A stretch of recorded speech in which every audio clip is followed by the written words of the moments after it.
ప్రజాపతి దక్షుడు తన 27 మంది కూతురులను చంద్రుడికిచ్చి వివాహం చేస్తాడు. ఈ 27 మంది మనం రోజు చూస్తూ ఉన్న జాతక నక్షత్రాలు. అందులో రోహిణి ఒకటి.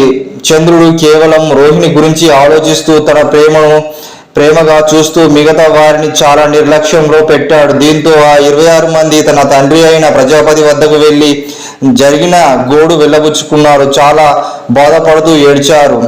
కూతుళ్ళు కళ్ళలో నీళ్లు చూసిన ఆ తండ్రి చంద్రుణ్ణి పిలిచి కోపంతో అతన్ని శపిస్తాడు. నీ యొక్క అందం, నీ యొక్క వెలుగు చూసుకొని నువ్వు విర్రవీగుతున్నావు గాక. నీకు ఇదే నా శాపం. నా మిగతా 26 మంది కూతుళ్ళు పక్షపాతం చూసినవు కాబట్టి నీకు పక్షపాతం వస్తుంది గాక. దీనితో నువ్వు రోజు రోజు క్షీణించి ఉండిపోతావు, చివరకు పూర్తిగా నశిస్తావు.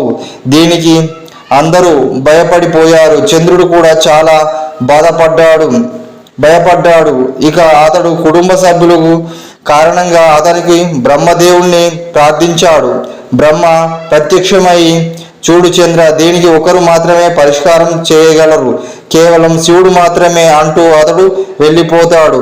ఇక చంద్రుడు తిరిగి శివలింగం ఏర్పాటు చేసుకుని ప్రార్థన చేయగా శివుడు అతనికి ప్రార్థన మెచ్చి ప్రత్యక్షమవుతాడు.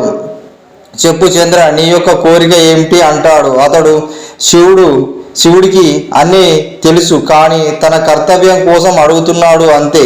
ఇక చంద్రుడు జరిగింది మొత్తం చెబుతాడు. దానికి శివుడు, చూడు చంద్ర, నువ్వు చేసింది మంచి పని అస్సలు కాదు. నువ్వు ఒకరి పట్ల ప్రేమ, మిగతా భార్యలకు నీ ప్రేమ పంచకపోవడం తప్పే అవుతుంది. కాబట్టి ఈ దక్షిణ యొక్క శాపము జరిగి తీరుతుంది, కానీ దాన్ని నేను కొద్దిగా మార్చగలను. నీ యొక్క ఆరోగ్యం, ప్రాణాలను నేను కాపాడుతాను. ఇక నుంచి నువ్వు నెలలో సగం రోజులు క్షీణిస్తావు, తిరిగి సగం రోజులు పూర్తిగా ప్రత్యక్షం కాగలవు. అంతేగాక ఇక నుంచి నువ్వు నా జటాజూటము కొప్పులో ఉంటావు, అది నీకు నేను ఇచ్చే వరం అంటూ చిరునవ్వు నవ్వుతాడు ఆ పరమశివుడు. ఇక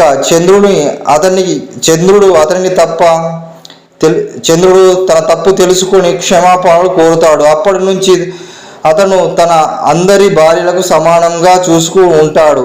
ఇక అప్పటి నుంచి చంద్రుడు కొన్ని రోజులు క్షీణిస్తూ ఉంటాడు. అమావాస్య రోజు పూర్తిగా క్షీణిస్తాడు, తిరిగి మళ్ళీ ఏర్పడుతూ ఉంటాడు. ఆ రోజు చంద్రుడు